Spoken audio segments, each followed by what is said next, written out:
Mi nombre es Valentina Morales, tengo 32 años, sargento en las Fuerzas Especiales del Ejército de los Estados Unidos. Hasta anoche creía que la única guerra que mi familia debía enfrentar era en Medio Oriente, donde mi esposo está actualmente desplegado. Me equivoqué.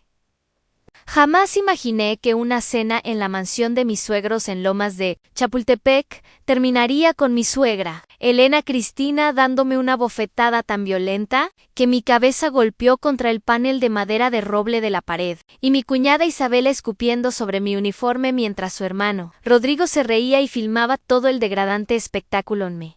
Llamaron basura uniformada que había atrapado a su hijo dorado. Creyeron que me tenían acorralada, que nadie me creería de todos modos. Pero cometieron un error fatal. Si quieren ver cómo la sangre desapareció de sus rostros arrogantes cuando la puerta del comedor se abrió de golpe y su peor pesadilla entró. Entonces escríbanme desde donde están escuchando, dale me gusta, sígueme y prepárense para una historia de traición y el tipo de justicia que solo un soldado puede entregar a la noche.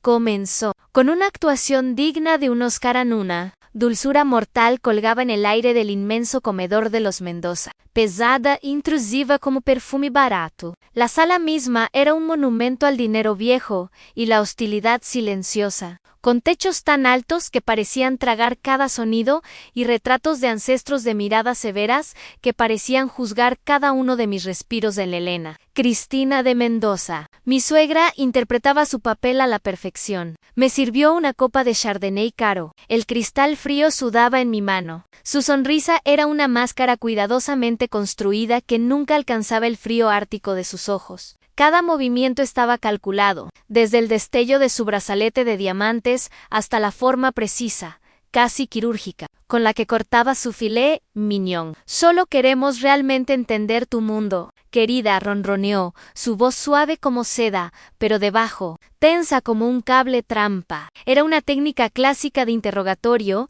disfrazada de preocupación familiar al otro extremo de la mesa de caoba pulida. El general Augusto Mendoza, ya retirado, asentía lentamente. Su postura era tan rígida como si todavía llevara uniforme. Con un gesto amplio, hablaba del valor de los soldados, pero su tono era condescendiente, como el de un hombre en el zoológico, contemplando una especie fascinante pero inferior. Hablaba de coraje y resistencia como si fueran conceptos abstractos, no la realidad vivida y agotadora de mi vida y la de mi esposo. Yo sabía que esto no era una cumbre de paz. Era un reconocimiento hostil. Estaban sondeando mis defensas, midiendo mis reacciones, buscando una debilidad que pudieran explotar. Permanecí en silencio, respondiendo sus preguntas encubiertas con escuetos y corteses. Sí, señor y no señora, interpretando el papel de presa dócil. Mi entrenamiento me había enseñado a leer espacios, a evaluar amenazas mucho antes de su manifestación. El peso del tenedor de plata se sentía extraño en mi mano, una herramienta torpe comparada con el equilibrio familiar de un arma. Lo que no sabían era que yo estaba haciendo exactamente lo mismo que ellos. Estaba analizando su formación, sus armas, su intención. Mi mundo, el que supuestamente querían entender, me había enseñado que las batallas más peligrosas a menudo comienzan en el silencio. En una sala como esta, las palabras eran balas, y yo estaba contando su munición en el frágil barniz.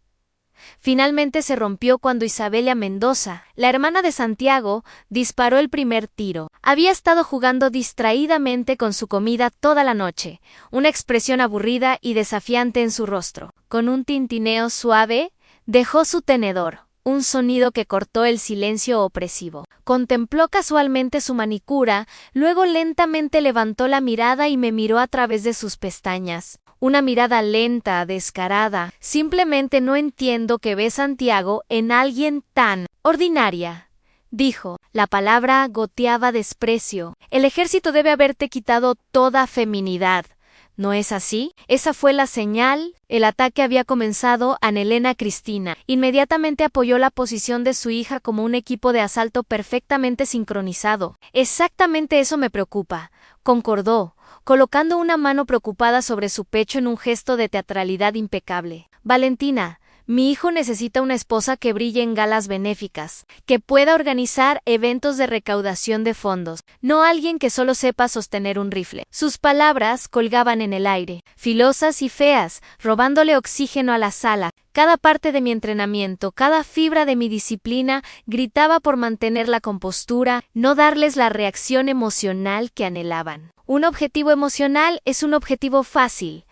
Pensé en Santiago, en su rostro durante nuestra última videollamada, cansado, marcado por la arena, pero iluminándose en el instante en que me vio. Ese pensamiento era mi armadura. Tomé un trago lento y deliberado de vino. Dejé que el silencio se extendiera y las obligué a esperar. Luego encontré la mirada de Elena Cristina. Mi voz, calmada y medida, en Santiago se enamoró de la persona que soy, no de la versión que ustedes desean. Esa única frase fue el detonador. Niña insolente, chilló Elena Cristina. La máscara de elegancia social se desintegró instantáneamente, revelando el odio crudo y sin filtros debajo. Su rostro se manchó de rojo, sus labios se retorcieron sobre los dientes. Se movió más rápido de lo que había anticipado. Su mano se disparó a través de la mesa. No fue solo una bofetada, fue un golpe. Un ataque calculado para sacarme del equilibrio. La fuerza hizo que mi silla se deslizara por el piso de mármol y la parte posterior de mi cabeza se estrelló con un golpe repugnante contra la dura pared de paneles de roble. Un dolor punzante y cegador recorrió mi columna vertebral, pero no era nada comparado con la humillación que ardía 1000 veces más caliente. Soy soldado. Fui entrenada para soportar las condiciones más duras, para atravesar dolores que romperían a la mayoría de las personas, pero ningún ejercicio, ninguna simulación en la escuela puede prepararte para un ataque físico de la mujer a la que se supone debes llamar madre. Fue una ruptura de una ley natural fundamental. En una fracción de segundo, después del impacto, vi un destello de pánico en sus ojos. No era arrepentimiento por su acto, sino el miedo primitivo de un depredador que acaba de darse cuenta de que su ataque podría haber sido observado antes de que las estrellas detrás de mis ojos se desvanecieran. Isabela estaba de pie sobre mí como un buitre que da vueltas, su rostro distorsionado en una sonrisa burlona de puro triunfo. Su mirada se pegó a las condecoraciones que brillaban en mi uniforme de servicio verde oliva, la estrella de plata por valentía en combate, la estrella de bronce por servicio meritorio en zona de combate, el corazón púrpura por heridas infligidas por el enemigo, medallas que mi esposo mismo me había prendido con orgullo y delicadeza en el pecho, sus dedos rozando reverentemente la tela. Escoria Siseo, su voz empapada de veneno. Luego escupió. El sonido fue obsceno en el salón silencioso. Un grueso hilo de saliva cayó directamente sobre el uniforme, escurriendo por la tela oscura hasta que se posó sobre la etiqueta blanca con mi nombre. Exactamente sobre las letras en bloque Morales. No fue solo un insulto personal, fue una profanación. Un sacrilegio. Habían manchado el uniforme, ese símbolo de honor por el cual yo y miles de soldados, marineros, aviadores y marines, habíamos sangrado, luchado y muerto. De una furia helada, clara y pura, fluyó por mi cuerpo. No era caliente y caótica, sino la rabia enfocada y gélida de un francotirador que adquiere su objetivo. Mi respiración se volvió uniforme, mi ritmo cardíaco se calmó, el dolor en mi cabeza descendió a un latido sordo. El mundo se aclaró en una nitidez cortante. Al otro lado de la sala, Rodrigo, el más joven, soltó una risa aguda y alegre, su smartphone levantado, el lente, como un ojo rojo malévolo capturando cada momento para su futuro entretenimiento. En ese instante, dejaron de ser familia, se convirtieron en objetivos, objetos hostiles, y no sospechaban que un soldado, incluso en el caos, siempre busca solo dos cosas: una salida o un arma en el caos. En el comedor, se desvaneció a un zumbido sordo y distante. El martilleo en la parte posterior de mi cabeza se transformó en un tamborileo constante, pero la furia fría y clara me mantenía firme. Mi mirada, sin embargo, estaba fija inquebrantablemente en la mancha fea y brillante sobre mi uniforme. Se convirtió en el punto focal, el ancla en la tormenta del momento, y mientras miraba esa profanación, esa marca deliberada de deshonra sobre el nombre Morales. Mi mente se desprendió del campo de batalla del presente y se deslizó hacia los archivos del pasado. Buscando el origen de esta guerra que ni siquiera sabía que estaba librando, el primer recuerdo que surgió a la superficie estaba lleno de orgullo puro y sin mancha. Estaba de pie en mi habitación infantil en nuestra pequeña casa en Oaxaca. El aroma del mole de mamá, hace mucho tiempo pasado, parecía todavía colgar en el papel tapiz floreado. La habitación era la misma, pero yo era diferente. Estaba frente al espejo de cuerpo entero que mi padre había instalado en la parte posterior de la puerta. Era el día en que recibí por primera vez mis Army Greens. Recordaba el puro peso de la tela sobre mis hombros, el satisfactorio crujido del tejido con cada movimiento. No era simplemente ropa. Era un manto. Cada pliegue nítido, cada botón de latón brillante, cada insignia colocada con precisión, era un testimonio del juramento que había hecho, un juramento de servicio, sacrificio y honor. Mi padre, un minero retirado con manos tan nudosas y fuertes como raíces de roble antiguo, estaba en el marco de la puerta. Era un hombre de pocas palabras, sus emociones forjadas y endurecidas en las minas que habían marcado su vida. Pero cuando me vio, su hija, reflejada en ese espejo, su compostura silenciosa se quebró en sus ojos, del mismo azul claro que los míos. Se llenaron de lágrimas que trazaron caminos limpios a través de las finas líneas de polvo que nunca se lavaban completamente. Su voz era ronca, con una emoción que rara vez había escuchado de él. «Ahora llevas a todo el país», Valentina dijo. Su mano tocó fugazmente la insignia de la bandera estadounidense en mi manga, como si fuera una reliquia sagrada. Nunca olvides lo que eso significa. Y ahora ese mismo uniforme, símbolo de las lágrimas de mi padre y la confianza de una nación, estaba manchado por el odio casual de personas que no habían conocido ni un solo día de trabajo honesto, ni un solo segundo de sacrificio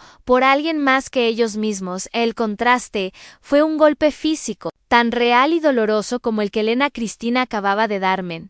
Ese recuerdo invocó otro, más frío. La primera vez que Santiago me llevó a Lomas de Chapultepec, la mansión de los Mendoza no era un hogar. Era una fortaleza de riqueza, intimidante y completamente sin calidez. Césped impecable se desplegaba como una alfombra verde estéril y la casa misma parecía mirar al mundo con desprecio aristocrático adentro. Era un museo de muebles incómodos y reglas tácitas. Elena Cristina me había examinado de arriba abajo. Sus ojos realizaron un inventario clínico, como si fuera un insecto extraño que había descubierto en su piso de mármol. Isabela, goteando con descendencia, me había preguntado con una sonrisa dulce como el azúcar si sabía qué tenedor estaba destinado para el plato de ensalada. Su pregunta era un insulto apenas velado, una forma de marcarme como una extraña a más tarde esa noche, en la habitación de invitados estéril que se sentía más como una celda de prisión lujosa. Santiago se había disculpado, su rostro marcado por una mezcla de amor y frustración. «Solo dales tiempo, Valen», suplicó, su voz llena de una esperanza desesperada que hoy reconozco como trágica. «Verán lo increíble que eres. Lo prometo». Lo prometo, y le creí. Yo, una soldado entrenada para identificar amenazas y evaluar ambientes hostiles, había marchado voluntariamente hacia la emboscada más obvia de mi vida. Fui ingenua. Pensé que mi paciencia, mi sinceridad, mi amor inquebrantable por su hijo, podrían de alguna manera erosionar la montaña de su prejuicio. Creí tontamente que nuestro amor era una fuerza que podía superar todo. Confundí su amor con un escudo, mientras que en sus ojos era exactamente la razón por la que me convertí en objetivo. Los recuerdos continuaron rasgando. Cada uno era otra pieza del rompecabezas en el mapa de la injusticia. Nuestra boda no fue en una gran iglesia con 1000 invitados. Fue una tarde húmeda de abril en una sofocante sala de tribunal impersonal en Fayetteville, Carolina del Norte. El aire olía a papel viejo y desinfectante barato. Nuestros únicos invitados fueron nuestros 2 mejores amigos, un sargento de Estado Mayor y su esposa, que sirvieron como nuestros testigos. No hubo vestido blanco ondulante, ni pastel de varios pisos, ni cuarteto de cuerdas. Solo estábamos Santiago y yo, ambos en nuestro uniforme de gala, de pie ante un juez de paz. Hicimos nuestros votos. prometiendo ser compañeros de armas, el uno para el otro en las buenas y en las malas, por el resto de nuestras vidas. Fue el momento más honesto y verdadero de mi vida. A los Mendoza se negaron a venir. En su lugar, enviaron un mensajero con una tarjeta cara color crema que se sentía fría. El mensaje dentro era aún más frío. Les deseamos todo lo mejor con su elección, no la elección de nuestro hijo. Su elección. Como si Santiago fuera una víctima pasiva de mis intrigas, ambái la capa de dolor profundo en los ojos de Santiago antes de que la cubriera con una sonrisa para mí. Él me había elegido por encima de sus expectativas, por encima de su dinastía. Y por eso fui sentenciada. Nunca me lo perdonarían. La corriente de recuerdos me llevó finalmente a hace solo unos días, a la última videollamada con Santiago. Su rostro estaba pixelado y ensombrecido. La conexión se interrumpía desde algún lugar del otro lado del mundo. Se veía exhausto, la mandíbula tensa por la presión constante del despliegue. Una fina capa de arena del desierto se adhería a su piel áspero. En el momento en que mi rostro apareció en su pantalla, sus ojos se iluminaron con un amor tan puro y poderoso que penetró como una presencia física a través de los miles de kilómetros entre nosotros. ¿Estás bien? ¿Se están portando bien?, preguntó, su voz ronca de cansancio pero afilada por la preocupación. Él los conocía, sabía de lo que eran capaces y mentí. Miré a los ojos del hombre que amaba más que mi propia vida, y mentí para protegerlo. Todo está bien, mi amor. Me estoy llevando bien con ellos, dije, forzando una sonrisa alegre. No quería cargarle el peso de la guerra de su familia, además de la que ya estaba peleando Anjo, una sargento de fuerzas especiales. Una soldado entrenada para guerra no convencional. Creí que podía manejar este frente doméstico sola. Había subestimado catastróficamente al enemigo. No peleaban con rifles o explosivos. Su arma era la crueldad. Un veneno silencioso y paciente, un arma que podía penetrar cualquier armadura en la quietud posterior de esa noche. La furia fría que se había cristalizado en mí no se disolvió, se asentó profundamente en mis huesos, se convirtió en un compañero silencioso y vigilante. El mapa de injusticias pasadas ahora yacía abierto frente a mí, y con esa claridad vino una aceptación silenciosa y decidida de mi realidad. Estaba sola. La vida que tenía con Santiago estaba a un mundo de distancia de aquella en la que vivían los Mendoza, y en su ausencia yo era una combatiente solitaria en territorio hostil. Los recuerdos de su crueldad sistemática se convirtieron en la base de un nuevo régimen de entrenamiento, uno que no estaba pensado para un campo de batalla extranjero, sino para la supervivencia en la guerra fría que habían estado librando contra mí durante años. La primera prueba de esta supervivencia llegó con las festividades. Recuerdo con particular claridad helada nuestra primera temporada navideña como pareja casada. Santiago estaba en su segundo despliegue en Afganistán. A través de una revista de sociedad brillante que alguien había dejado en la biblioteca de la base, me enteré de que los Mendoza organizaban una suntuosa celebración de una semana en su chalet en Aspen. Las fotos que acompañaban los mostraban con copas de champán en mano, envueltos en cachemira, rodeados de docenas de amigos ricos y sonrientes. A ninguna foto de Santiago, ninguna mención del hijo y hermano que servía a su país en el extranjero, y ciertamente ninguna invitación para su esposa. Pasé la Nochebuena sola en nuestro pequeño apartamento de 2 habitaciones justo al lado de la base en Fort Bliss. El aire estaba lleno del silencio de cientos de otras familias que extrañaban a alguien. Comí una triste cena de pavo congelado de una porción, del tipo que viene en una bandeja de plástico negro, y vi a Jimmy Stewart en Qué bello es vivir mientras recuperaba la voluntad de vivir. La ironía era apenas soportable, cuando finalmente llegó la llamada de Santiago, crepitando a través de un teléfono satelital. Me pinté una sonrisa brillante y alegre en el rostro. «Estamos muy bien». Mentí, las palabras sabían a ceniza. Mi amiga Sara tiene a toda su familia de visita. Su mamá hizo un enorme jamón glaseado con miel. Pinté un cuadro vívido de una casa cálida y bulliciosa en la que no estaba, porque no quería quitarle ni un segundo de paz que tenía allá afuera. No mencioné que su familia me había hecho invisible, que la soledad en ese apartamento silencioso era más fría y profunda que cualquier nieve de diciembre que cubriera las montañas de Connecticut. Su campaña de aislamiento no era solo social, era estratégica. Unos meses después, mi viejo Jeep Wrangler, un vehículo que había visto más lodo que asfalto, finalmente se rindió. La transmisión estaba acabada. El presupuesto del taller era una suma vertiginosa, mucho más de lo que tenía en mi cuenta de ahorros de alguna manera. Elena Cristina se enteró, me llamó, su voz empapada en una dulzura sintética que me hizo apretar los dientes. Valentina, querida, me enteré de tu problema con el auto, ronroneó. No te preocupes para nada, te transferiré el dinero. Considéralo simplemente un pequeño regalo mío para ti. Sostuve el teléfono, los nudillos blancos de tensión. Sabía exactamente lo que era. No un regalo, una correa, una cadena con la que podría jalarme, controlarme. Endeudarme quería que le debiera algo. Colgué antes de que pudiera protestar. Ese mes tomé turnos de fin de semana en un pequeño bar de mala muerte fuera de la base. Un lugar con pisos pegajosos y el olor persistente de cerveza rancia. 4 fines de semana seguidos, serví cerveza y limpié mesas. Mi espalda dolía, mis pies gritaban en protesta. Llegaba a casa mucho después de medianoche. Mis manos olían a cloro y grasa de freidor ampero. Al final del mes, marché al taller y pagué las reparaciones en efectivo. Mis manos estaban ásperas y callosas, pero mi autorrespeto estaba intacto. Fue una pequeña victoria, pero era mía. En medio de estos largos meses fríos de resistencia silenciosa, llegó un paquete. Una simple caja golpeada con la familiar escritura de Santiago, cubierta con cinta aduanal de una dirección APO.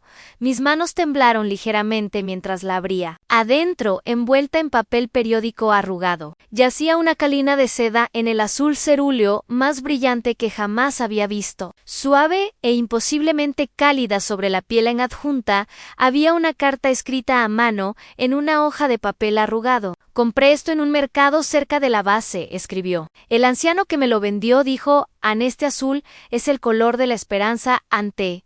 Envió toda mi esperanza Ali Mantenchi Calidao. Me envolví la chalina alrededor del cuello, enterré mi rostro en la tela suave. Olía levemente a él, a polvo y sal, y algo que era inconfundiblemente Santiago. Y allí estaba, de pie en medio de mi cocina silenciosa, llorando. Era la primera vez que lloraba desde que él estaba desplegado. No eran lágrimas de autocompasión o soledad, eran lágrimas de gratitud abrumadora. Lloré porque era amada feroz y incondicionalmente. Su amor era mi fortaleza, el único bastión que nunca podrían quebrar. En lugar de dejar que su aislamiento me quebrara, lo convertí en mi crisol. Comencé a comprender mi vida no como un tiempo de espera, sino como un campo de entrenamiento. Cada mañana, antes del amanecer, corría 10 millas. El aire frío de Texas quemaba mis pulmones. Empujaba mi cuerpo a sus límites extremos para que no hubiera espacio en mi cabeza para la desesperación. Pasaba horas en el campo de tiro. El enfoque preciso y metódico en el objetivo liberaba mi mente del ruido tóxico de los Mendoza. El estallido agudo del rifle, el retroceso contra mi hombro, era una forma de terapia. Leí todo lo que pude conseguir. Libros sobre estrategia militar, sobre psicología, sobre los métodos de liderazgo de grandes personalidades que habían superado adversidades imposibles. No solo me mantenía en forma para mi próximo despliegue, sin comprenderlo completamente, estaba forjando las armas que necesitaría para la guerra que ya estaba aquí. En suelo propio, los Mendoza creyeron que su silencio y exclusión me debilitarían, me harían pequeña y desesperada. Pero se equivocaron. El aislamiento no solo prueba tu fuerza, la revela, y en ese crisol solitario no me volví más débil. Fui forjada en acero. El acero se forma en el fuego y luego se endurece en agua. Mi aislamiento fue el fuego que me endureció, forjó mi voluntad, pero un humano no puede vivir en el fuego para siempre. Hubo días en que el silencio en mi pequeño apartamento no era un campo de entrenamiento, sino un peso aplastante. Días en que las 4 paredes parecían cerrarse y la única compañía que tenía era el fantasma de la presencia de mi esposo Annie. En uno de esos días, cuando el silencio se volvió demasiado ruidoso, Encontré mi agua, encontré mi enfriamiento, era un pequeño comedor discreto a unas millas de la base, apretujado en un centro comercial cansado. El letrero parpadeaba con una luz de neón defectuosa en fonda de Doña Carmen, un lugar por el que podrías pasar 100 veces sin notarlo nunca. Pero ese día estacioné mi jeep frente a él, sin necesitar nada más que estar rodeada de voces anónimas en el momento en que entré. El aroma cálido y reconfortante de ajo, café y tocino, chisporroteante, me envolvió como una manta. El lugar lo dirigía una mujer que parecía una institución sólida detrás del mostrador. Tenía sus 60 y tantos, una nube de cabello oscuro luchaba por escapar de su moño. Sus manos estaban constantemente empolvadas de harina. Su nombre era Carmen Ansú, sonrisa era tan cálida y genuina, como el vapor que salía de las cafeteras y alcanzaba hasta sus ojos bondadosos y sabios. No me conocía, pero cuando entré por primera vez en uniforme, una mirada a mi rostro y pareció entenderlo todo. Simplemente se limpió las manos en su delantal. Señaló un banco desgastado en la esquina y dijo con una voz que era a la vez áspera y melódica: "Te ves cansada. Millán, siéntate, te voy a hacer unos chilaquiles". No tenía fuerzas para protestar. Me deslicé en el banco. Me senté en silencio mientras ella me traía un plato desbordante de los mejores chilaquiles que jamás había comido. Ricos en queso, con una salsa que sabía como si hubiera estado cocinándose en la estufa por generaciones. Comí lentamente. Y por primera vez en meses sentí algo más que soledad o enojo. Por primera vez me sentí como en casa. Esta fonda se convirtió en mi refugio seguro, mi base de operaciones avanzada en la guerra de desgaste contra mi propia soledad. Doña Carmen nunca me preguntó sobre mis suegros, nunca hurgó en mi vida o en el despliegue de Santiago,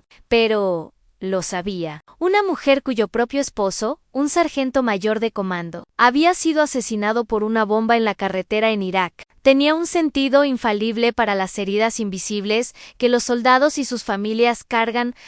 Veces simplemente me sentaba en el mostrador, bebiendo una taza de café negro, mientras ella trabajaba en silencio, solo interrumpida de vez en cuando sin decir palabra me ponía un plato con un pan dulce caliente. A veces, me dijo una tarde mientras daba la espalda amasando masa: "La pelea más dura no está allá afuera, está aquí, Ansé".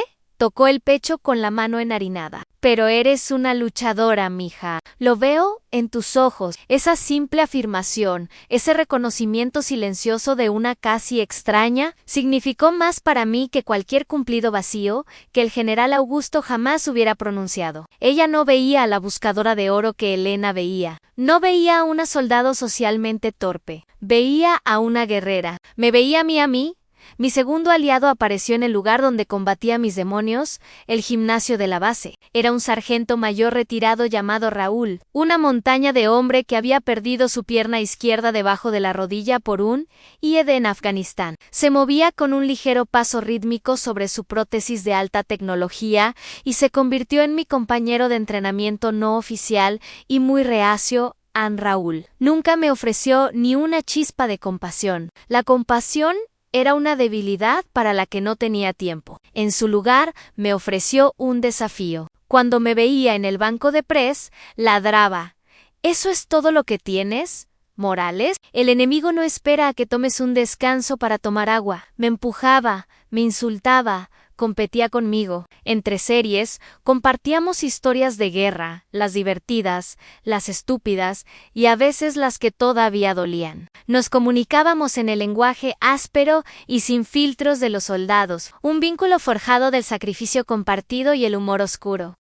Doña Carmen y el sargento Raúl, la viuda ítalo-americana que nutría mi alma y el veterano herido y áspero que afilaba mi espíritu, se convirtieron en mi familia. No una familia de linajes y cuentas bancarias, sino una construida sobre el fundamento de respeto mutuo y cicatrices compartidas. Eran la familia que elegí, y la familia que me eligió en una noche, después de una sesión de entrenamiento particularmente agotadora. Raúl me lanzó un libro. "La vieja me obliga a leer esto. Probablemente tú también deberías leerlo", gruñó, intentando sonar molesto, pero vi el destello de preocupación en sus ojos. Daring Greatly de Brené Brown.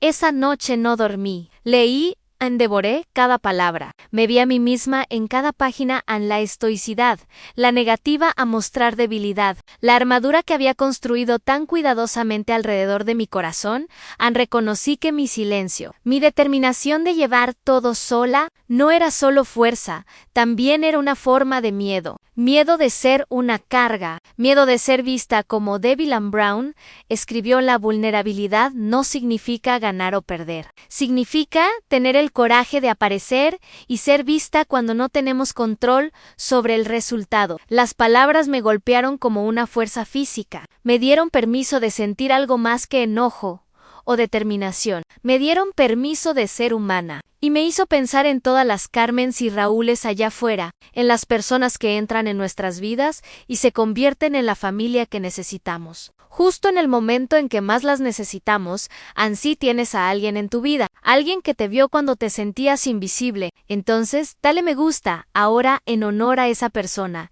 y escribe abajo en los comentarios simplemente el nombre de tu familiar elegido. Llenemos este espacio con sus nombres anoche. Por primera vez, tomé una hoja de papel y un bolígrafo. Escribí una carta larga, muy larga a Santiago. Le conté todo. La Navidad en Aspen, el jeep descompuesto, las constantes crueldades silenciosas. Escribí hasta que mi mano se acalambró y el papel estaba empapado de lágrimas que ni siquiera sabía que todavía tenía en mí. Doblé la carta. La puse en un sobre, pero no la envié. No necesitaba hacerlo. El acto de escribir en sí mismo, finalmente permitirme ser vulnerable en el papel, ya me había liberado. Fue mi propia declaración de coraje. Mi primer paso hacia el gran riesgo, a la paz frágil que me había construido en mi pequeño rincón de Texas. La calidez en el mostrador de Doña Carmen, la fuerza que forjaba con Raúl en el gimnasio, se rompió por el timbre agudo e indeseado de mi teléfono. El nombre que se iluminó me hizo estremecerme. Elena Cristina de Mendoza, por una tonta y fugaz segunda. Una pequeña parte ingenua de mí se preguntó si este era el momento. La disculpa, la rama de olivo, la parte de mi corazón que todavía creía en la familia, se atrevió a esperar. Me equivoqué. Valentina, querida, ronroneó su voz a través de la línea, cubierta con una capa de dulzura tan espesa que era alarmante. Era la voz con la que movía figuras en un tablero de ajedrez. Acabo de pensar en ti. Debe ser terriblemente solitario, tan completamente sola allá abajo. La familia está teniendo una pequeña reunión este fin de semana en el club hípico. A todos nos encantaría que estuvieras allí. Realmente queremos arreglar las cosas. Cada instinto, afilado por años de entrenamiento militar, gritaba en mí: en emboscada, en peligro, en trampa.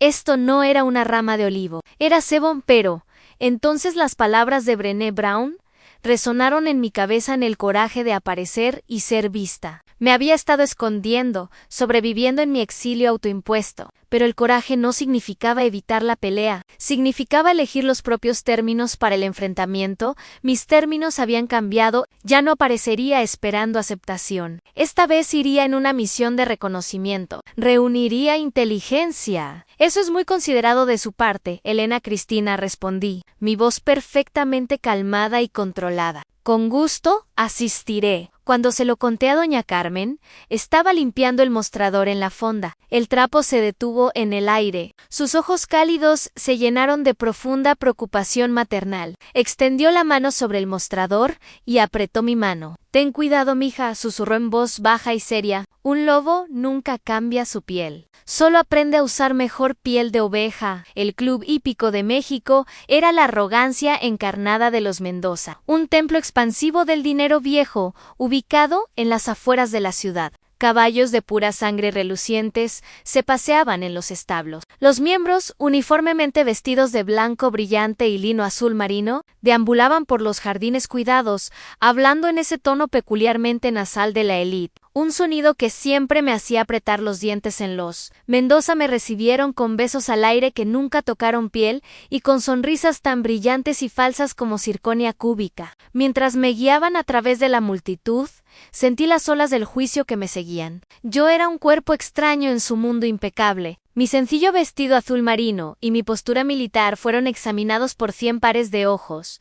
El susurro zumbaba incesantemente. ¿Es esa la esposa soldado de Santiago? Parece tan fuera de lugar. Elena Cristina debe estar horrorizada. Esto no era una reunión familiar. Era un tribunal público, un espectáculo cuidadosamente escenificado, creado para cimentar mi estatus como extraña. Pero yo ya no era la misma mujer que una vez había entrado en su casa. Mantuve la cabeza en alto, enfrenté sus miradas condescendientes, con neutralidad fría, y me moví con la certeza, silenciosa, de una mujer que había sobrevivido cosas mucho peores que unas cuantas damas de sociedad. Sentenciosas después de una hora de esta actuación sofocante. El general Augusto me llevó a un rincón apartado de la terraza. Me ofreció un vaso de whisky escocés que rechacé cortésmente. Valentina, comenzó, su voz un gruñido bajo y conspirador, su tono confidencial, masculino. Elena Cristina y yo hemos hablado. Creemos que es hora de que Santiago piense en su futuro. Hay una posición como ejecutivo senior en Mendoza Holdings. Una carrera real. No esta aventura. Hizo girar el líquido ámbar en su vaso. Y por supuesto, como su esposa, estarías bien cuidada. Un asiento sólido en la junta del Fideicomiso Familiar Mendoza. Lo dijo tan casualmente, como si la vida y la carrera de mi esposo no fueran más que otro activo por administrar. Estamos dispuestos a dejar descansar el pasado, continuó. Sus ojos brillaron con la certeza fría de un hombre que creía que todo tenía un precio. Si eres razonable y haces que Santiago tome la decisión correcta para la familia, ahí estaba, la píldora venenosa en papel dorado. No era una oferta, era un soborno, un intento abierto e insultante de usar su fortuna para quitarle a mi esposo lo único que valoraba más que nada en su servicio. Su honor, su identidad como soldado querían comprarlo, y me consideraban la intermediaria Anún.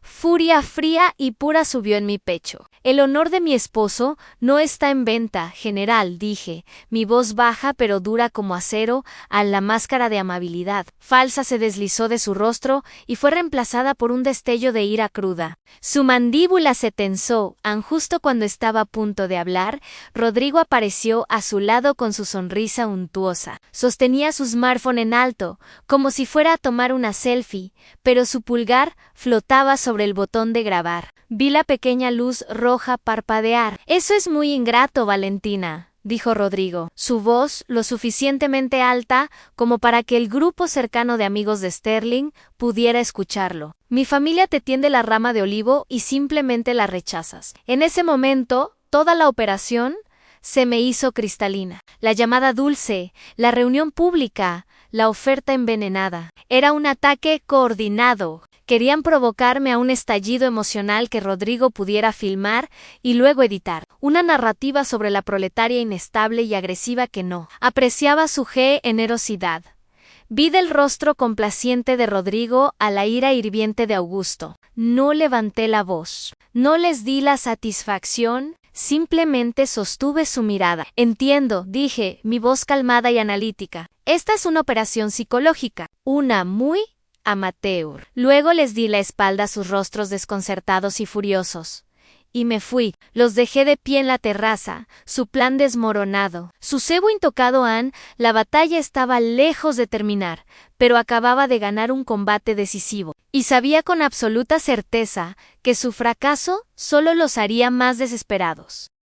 Después del fiasco en el club hípico, un fuego silencioso y decidido comenzó a arder en mí. Canalizaba esa energía, esa furia fría, en algo significativo. Durante meses, doña Carmen, el sargento Raúl y yo habíamos dedicado cada minuto libre de nuestras vidas a organizar una pequeña subasta benéfica. Nuestra misión era simple, pero sagrada, en recaudar fondos para la ONURGASE de Familias Gold Star, una organización sin fines de lucro que apoya a las familias de soldados caídos en servicio. Para mí, este evento era más que un proyecto, era personal, Era un tributo. Dedicamos la subasta a la memoria del sargento David Jones, el mejor amigo de Santiago, su hermano de armas, que había caído en servicio hace 2 años. David había sido el testigo en nuestra boda civil, un hombre de sonrisa eterna que le había prometido que siempre cuidaría la espalda de Santiago. Cumplió esa promesa hasta su último aliento. Para mí, este evento era tierra sagrada. Un pequeño pedazo del mundo donde el honor y el sacrificio eran las únicas monedas. La trastienda de la fonda de Doña Carmen se convirtió en nuestro cuartel general. Estaba llena de artículos donados a un balón de fútbol firmado por el entrenador de la preparatoria local, una colcha hecha a mano por un grupo de esposas de soldados, un cupón para un fin de semana de pesca de un marín retirado. Era una colección de regalos sinceros, un testimonio del respeto de una comunidad por sus caídos. No se trataba de glamour o prestigio, se trataba de recordar, se trataba de cuidar a los propios. Entonces, 2 días antes del evento, la serpiente se deslizó de regreso a mi santuario. Un correo electrónico apareció en mi bandeja de entrada, remitente el asistente personal de Elena Cristina. Asunto en asociación Género C y a mí,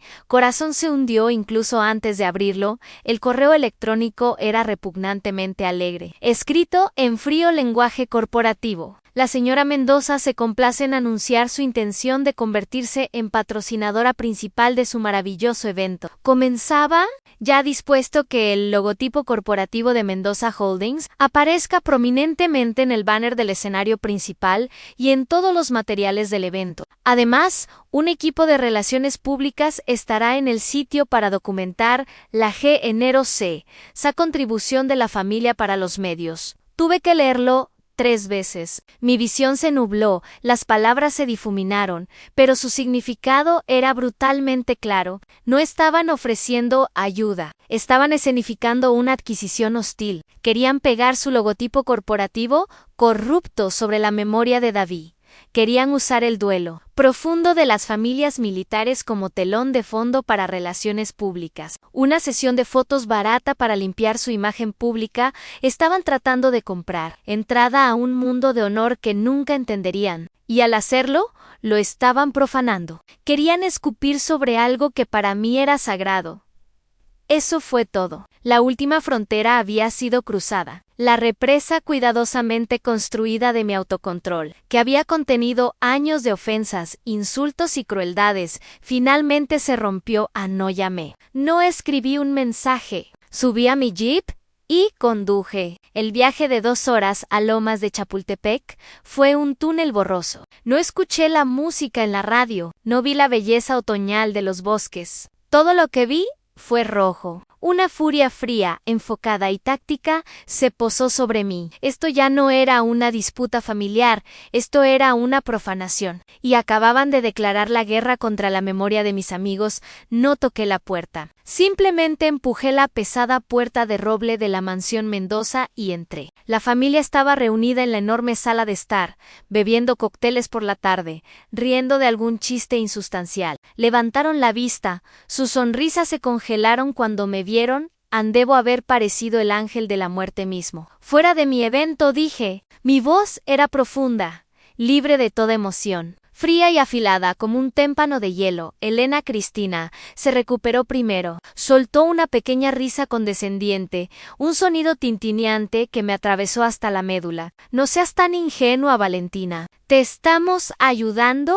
El nombre Mendoza trae prestigio. Te ayudará a recaudar mucho más dinero del que podrías sola. No quiero su dinero sucio, gruñí. El sonido me desgarró la garganta. Esto no es un negocio. Se trata de honor. Isabela, recostada en un sofá de seda, resopló. Me examinó de arriba abajo con puro desprecio. Honor. Se burló que sabría la hija de un minero sobre el honor, y esa fue la última palabra, el fósforo que encendió la gasolina. Cada chispa de control, cada rastro de la soldado disciplinada que me había entrenado para hacer, se disolvió. Lo que quedó fue furia cruda, sin filtros. ¿Honor? La palabra explotó de mis pulmones, un rugido que hizo callar la habitación y hacer temblar el cristal en el bar. Di un paso adelante, mis ojos fijos en Elena Cristina. ¿Quieren que les cuente sobre el honor? Les diré, el honor es el sargento Davy Jones usando su propio cuerpo para proteger a mi esposo de las balas y recibiendo la bala que era para él. El honor es mi padre trabajando 3 turnos en la mina, con las manos llenas de ampollas, solo para que yo tuviera la oportunidad de estudiar. El honor es la bandera que se pone sobre un ataúd y las lágrimas de una madre que nunca volverá a ver a su hijo. El honor es todo lo que ustedes nunca serán, y es lo único que su dinero nunca podrá comprar. Mi voz temblaba, pero no de debilidad. Temblaba con la fuerza de cada injusticia, cada insulto, cada momento de condescendencia que jamás había soportado de ellos. Apunté un dedo tembloroso directamente al rostro pálido y conmocionado de Elena Cristina. Cometieron un error fatal, dije. Mi voz descendió de nuevo a un susurro mortal. Entraron a mi campo de batalla. Y les juro, desde este momento, mi silencio se acabó. La guerra ha comenzado. Me di la vuelta sobre mis talones, la espalda recta, y los dejé, congelados en un cuadro de su propio horror. Mientras salía por esa puerta, supe lo que tenía que hacer. Ya no solo me protegería, los desarmaría pieza por pieza. Hay cosas en la vida que son sagradas. Familia, amor y para muchos de nosotros, el honor de aquellos que sirven y sacrifican. Habían cruzado una línea que nunca debería cruzarse. Si crees que este tipo de honor debe defenderse, entonces dale me gusta ahora por cada soldado como Davy Jones.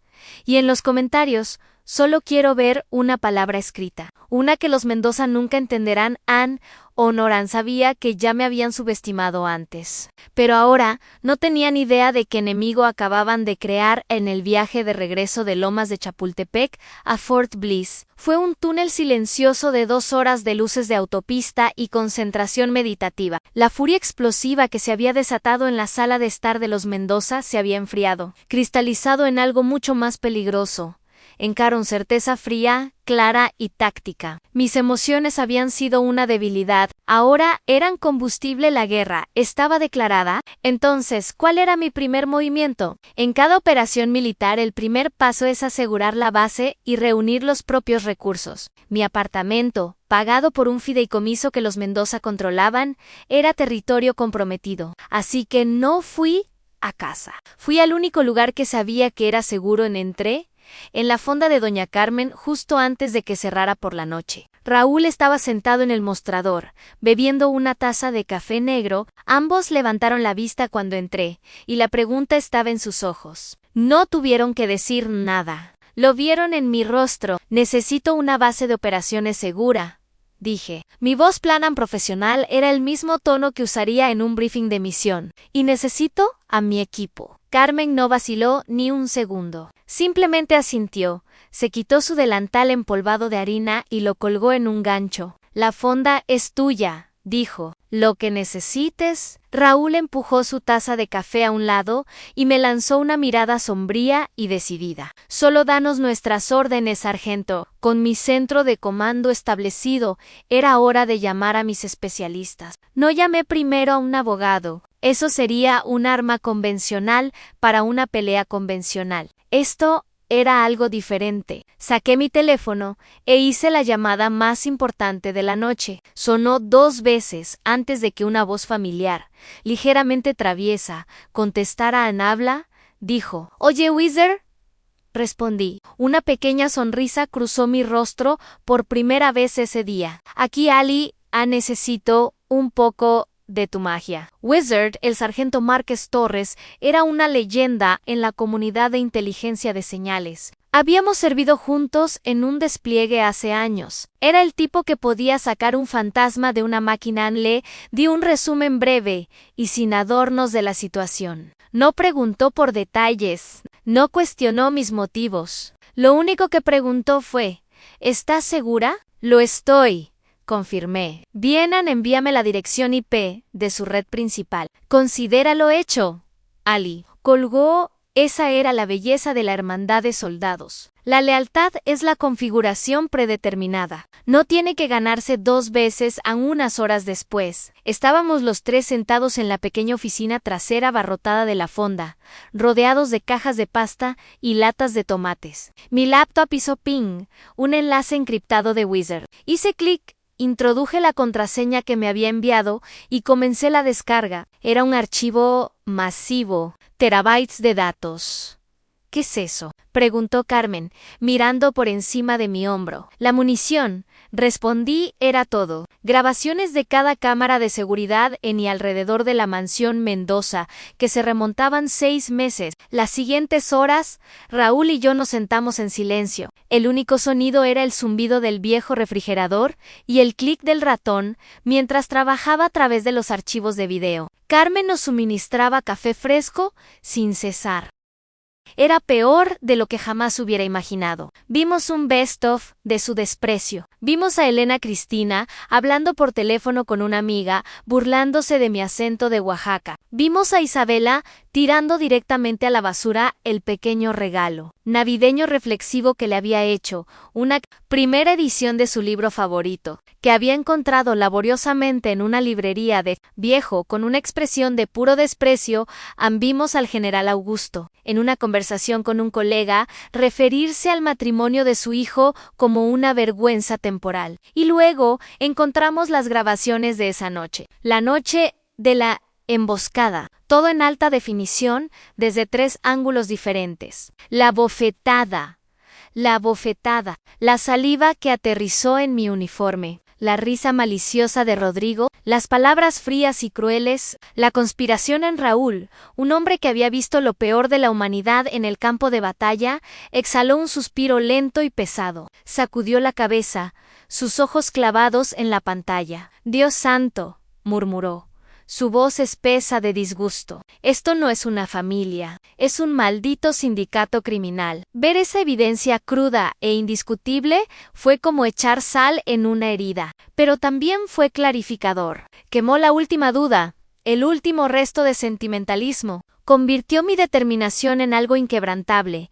Tomé un gran trozo de papel de carnicero del rollo que Carmen usaba para manteles y lo extendí sobre una mesa. En el centro escribí el objetivo de la misión: justicia y límites. Desde ese punto central comencé a trazar mi guerra a mi plan. Avanzaría en 3 frentes.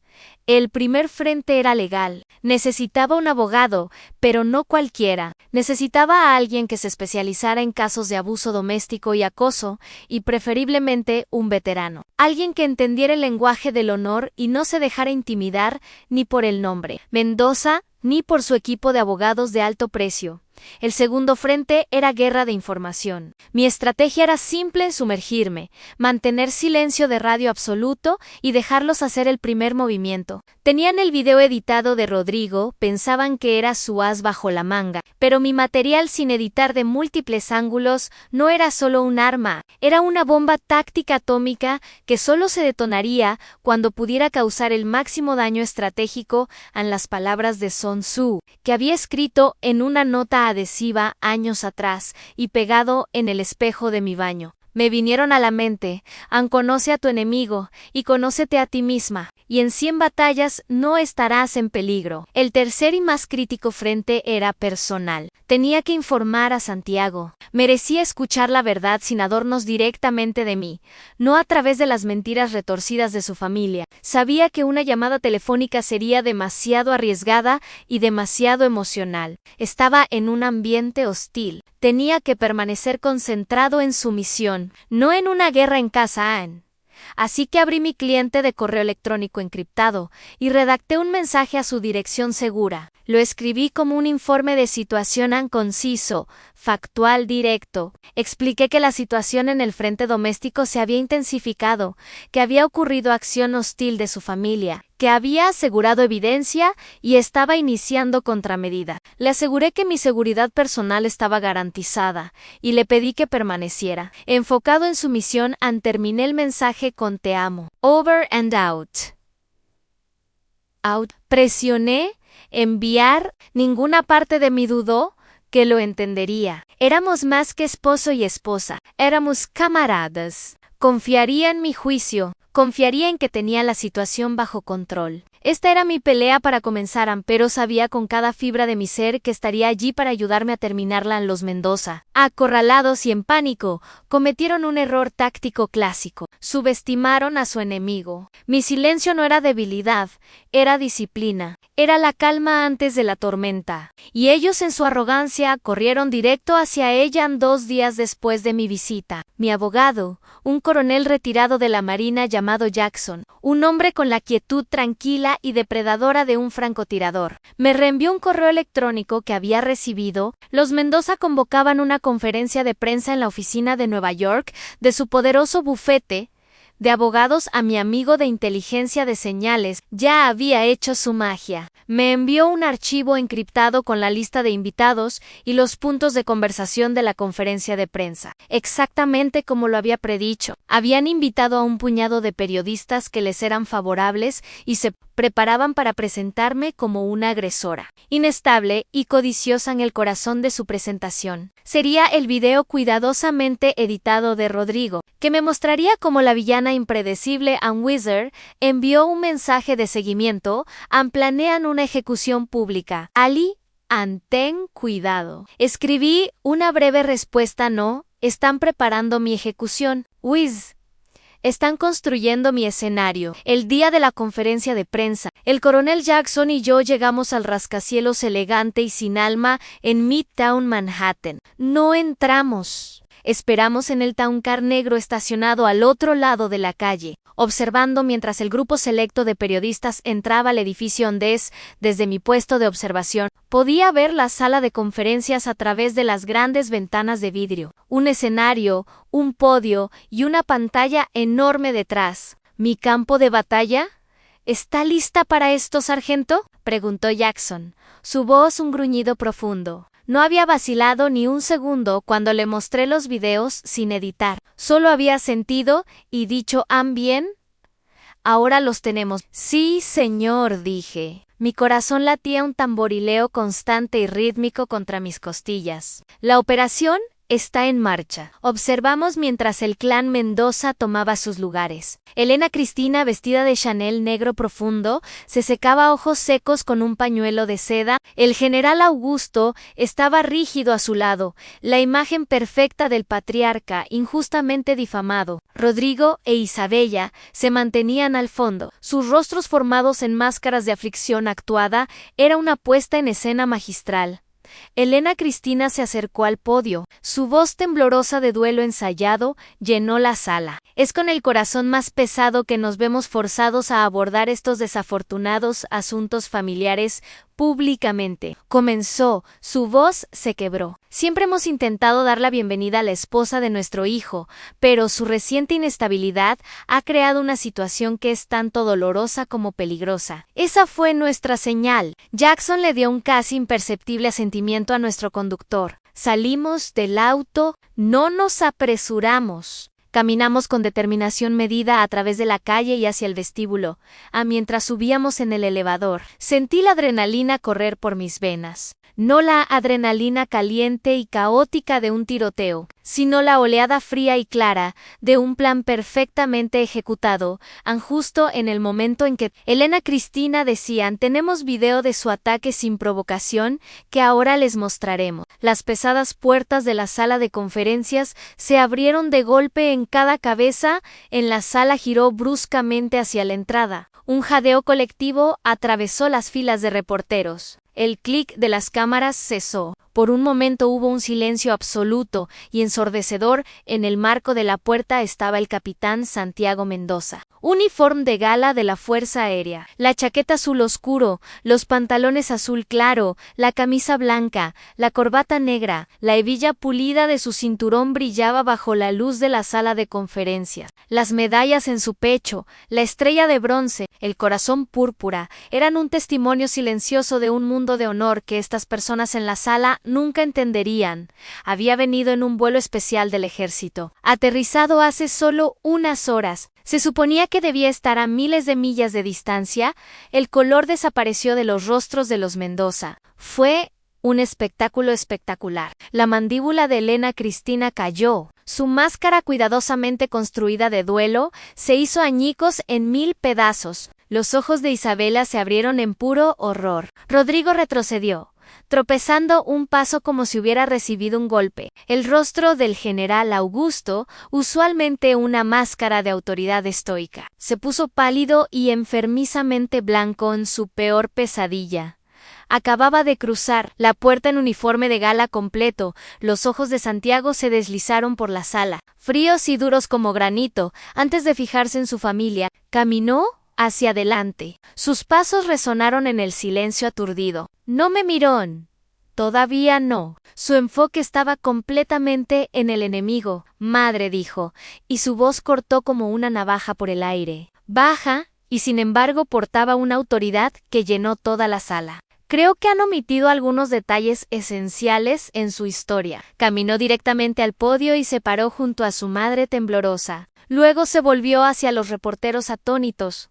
Su mirada inquebrantable. Mi nombre es Capitán Santiago Mendoza. Llegué a casa un poco antes de lo esperado, dijo. Su voz resonaba con el peso del mando. Estaba de pie fuera de la puerta del comedor esa noche. Escuché cómo planeaban destruir la reputación de mi esposa. Escuché cómo te jactabas, Rodrigo, de editar el video para que ella pareciera la agresora. Cada palabra era un martillazo, clavando otro clavo en el ataúd de sus mentiras. Está mintiendo, chilló Elena Cristina, su voz aguda. Sufre de TEPTAN, no sabe lo que está diciendo. El general Augusto encontró su voz, rugiendo.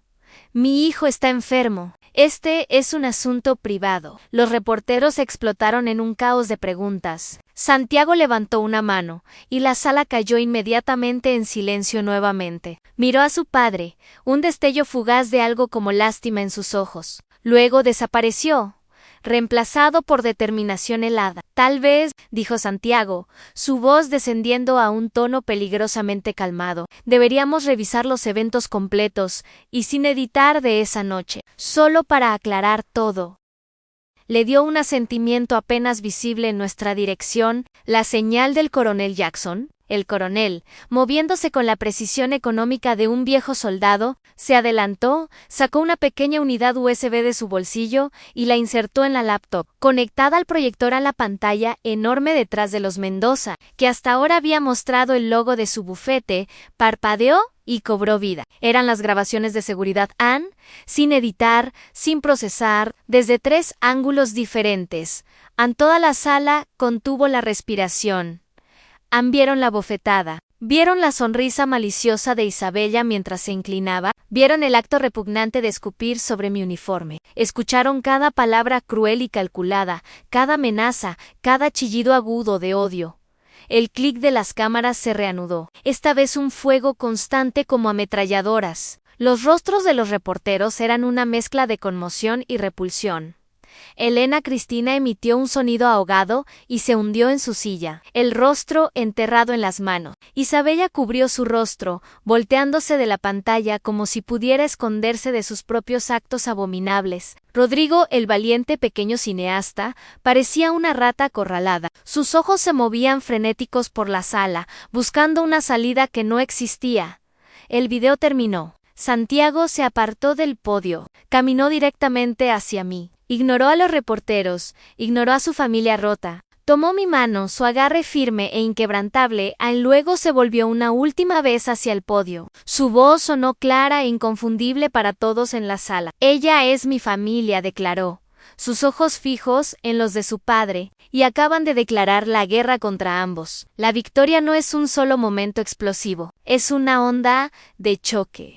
Lo que sucedió en esa sala de conferencias en Manhattan no fue el final de la guerra, fue la detonación en los días que siguieron, Santiago y yo nos encontramos en el epicentro del temblor. La historia explotó. No fueron solo los medios tradicionales deleitándose con la caída de una poderosa familia de dinero viejo. Fue especialmente nuestro mundo el que reaccionó con la mayor fuerza en Task y Purpose y Military Times. Publicaciones respetadas que todos en uniforme leen. Publicaron la historia con titulares como bombas incendiarias, la vergüenza de Lomas San Patriarca Mendoza humilla a nuera soldado, justicia para la guerrera, Un video viral expone crueldad familiar. El video estaba en todas partes. La comunidad militar, una tribu que protege a los suyos con dureza implacable, estaba fuera de sí. La historia de una soldado condecorada escupida por la élite rica era el tipo de narrativa que encendió un incendio arrasador.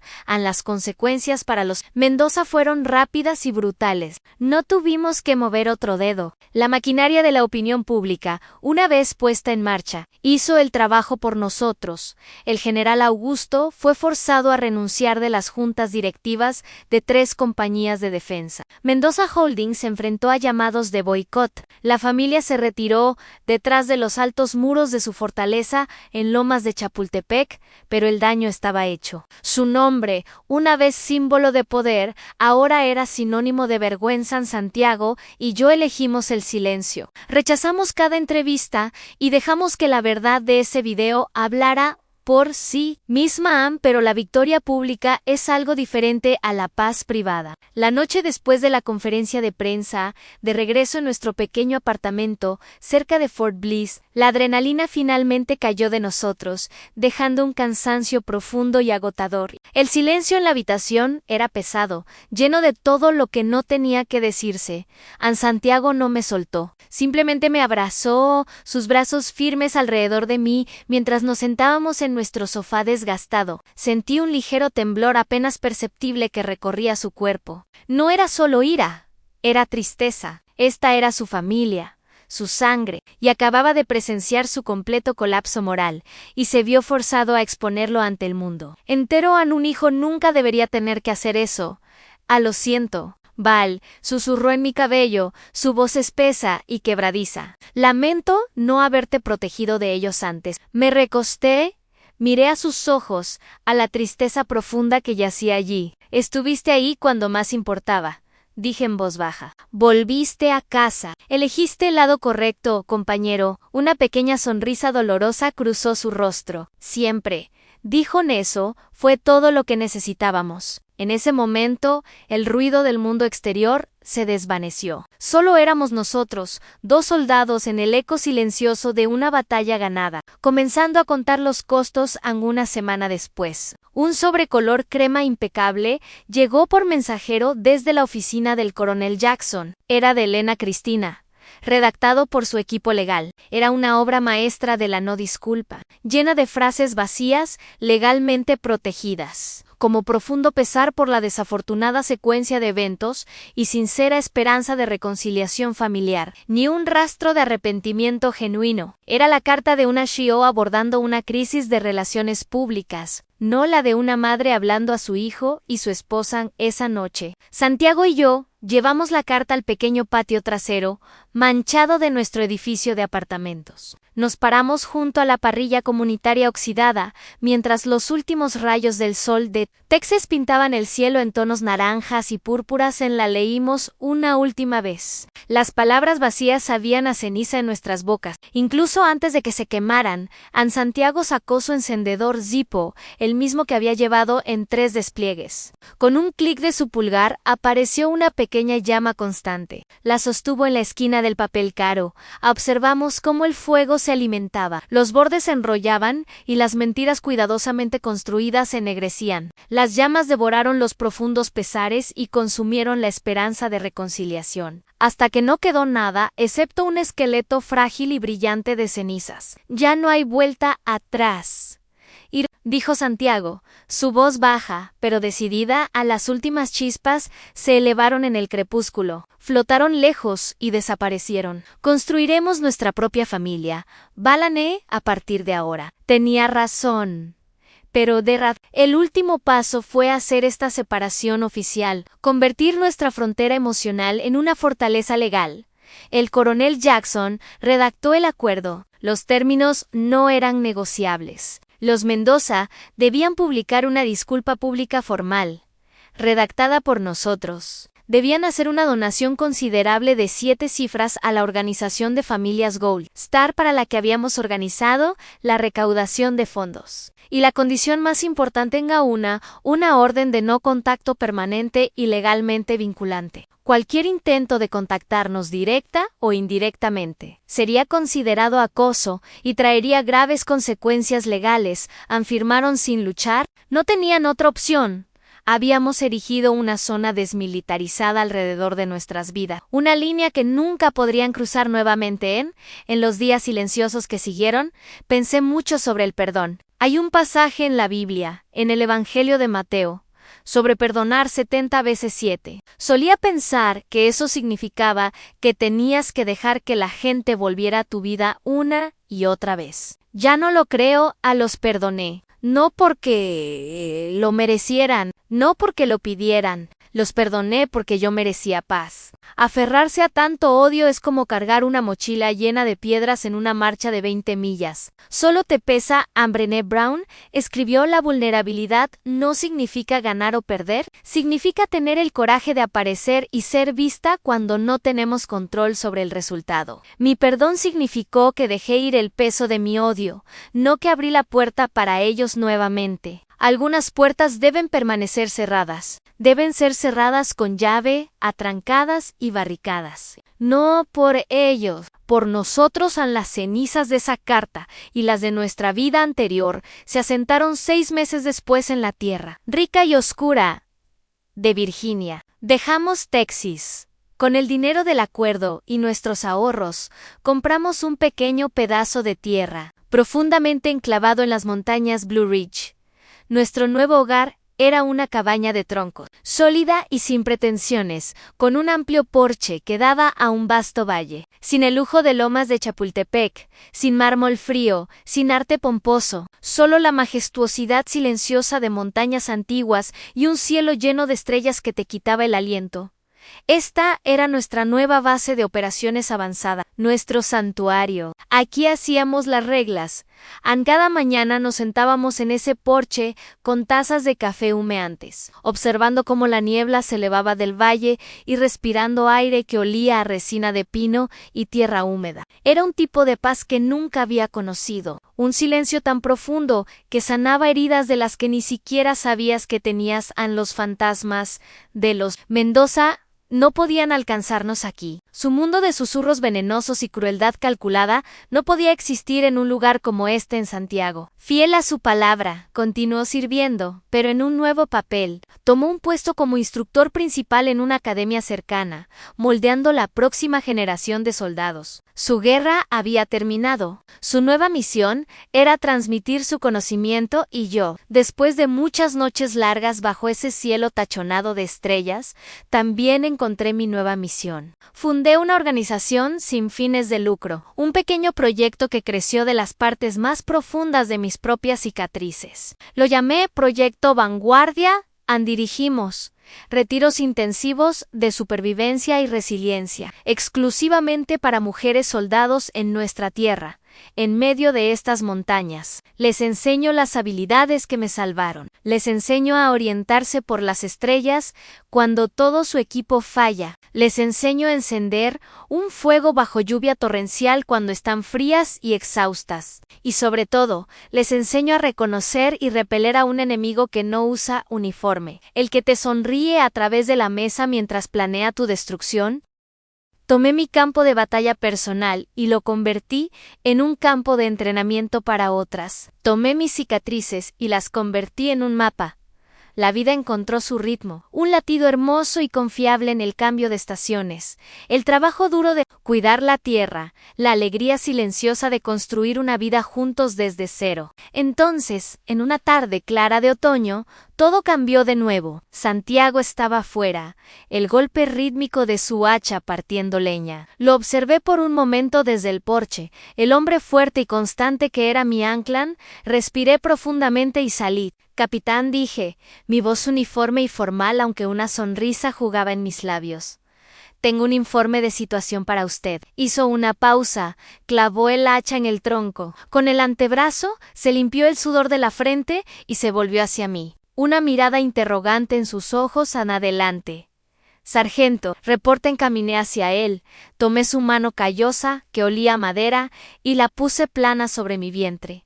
Lo miré directamente a los ojos. Tendremos un nuevo recluta en el equipo, susurré. Eta aproximadamente 7 meses se quedó inmóvil. Todo su cuerpo se quedó quieto. La sonrisa juguetona en su rostro se disolvió, reemplazada por una expresión de incredulidad aturdida. Sus ojos, los mismos ojos azules claros que habían visto tanto conflicto, se abrieron. Miró mi vientre, luego de vuelta a mi rostro, buscando confirmación. Solo asentí, mientras una lágrima escapaba y trazaba un camino por mi mejilla, y entonces el capitán Santiago Mendoza, el experimentado Green Beret que había enfrentado enemigos en las montañas de Afganistán, hizo algo que nunca había visto hacer antes. Se arrodilló en la tierra y las virutas de madera. Cuidadosamente puso su oído contra mi vientre. Sus anchos hombros comenzaron a temblar. Comenzó a llorar, no lágrimas silenciosas y dignas, sino sollozos profundos y sacudientes, pura alegría sin adulterar. Sollozos de sanación, sollozos por un futuro por el que habíamos luchado tan duro.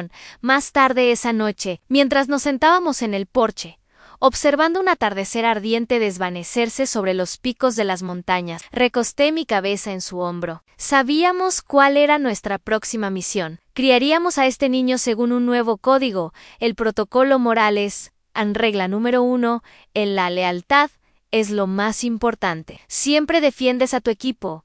Regla número 2. El honor no es algo que posees, sino algo que haces. Está en tus acciones, no en tu nombre. Regla número 3. La familia son las personas que luchan a tu lado, no solo las que comparten tu sangre. La guerra con los Mendoza había terminado. Nos había costado mucho, pero al final nos dio lo más precioso de todo. Libertad, la libertad de definir nuestra propia familia, la libertad de vivir según nuestro propio código, y la libertad de saber que 2 soldados que se mantienen unidos pueden desafiar cualquier cosa que el mundo les arroje. En el ejército tenemos un dicho: embrace the suck. Significa aceptar la miseria de una situación y perseverar. Pero aprendí una lección: mayo ere. No solo la abraces, úsala como combustible. Deja que te transforme en algo más fuerte. Y luego, cuando llegue el momento, construye tu propio maldito amanecer. Y eso, más que cualquier victoria en cualquier campo de batalla, es lo que se siente como una verdadera victoria. Mi historia, la que fue definida por los Mendoza, ha terminado, pero la historia que Santiago y yo estamos escribiendo ahora apenas ha comenzado. El protocolo Morales guía a nuestra familia, pero su lección más importante es: tienes el poder de escribir tus propias reglas para la vida. Mi viaje es la prueba de que puedes liberarte de los protocolos que otros te imponen y crear el tuyo propio. Para más historias sobre resiliencia y el coraje de seguir tu propio camino, dale suscribir ahora y activa las notificaciones. Y quiero dejarte con una pregunta. Escríbeme abajo en los comentarios. ¿Cuál es la regla número 1 en tu propio protocolo personal?